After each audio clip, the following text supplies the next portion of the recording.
Hey, adventures in Woodstock on this snowy day. Check out the landscape. Alright. There's the postman delivering to the movie theater. Look at this. So it's been snowing since I think about 2 a.m. Already had snow here for a while. I'm going to be going off to dig the day. Dig in town. Come back, do some more digging. Have some lunch. Woo! Weather's changing all over the world, but it's going to be for the better. Things will balance out. Things are going to balance out. This extreme weather has to happen. The sun has just flipped the poles.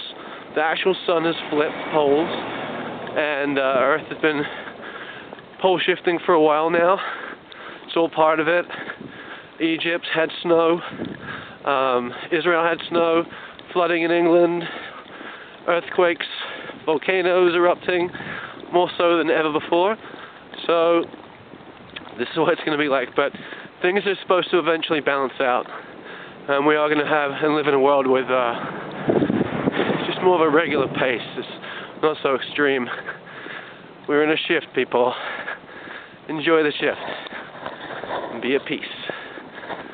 Love from snowy Woodstock.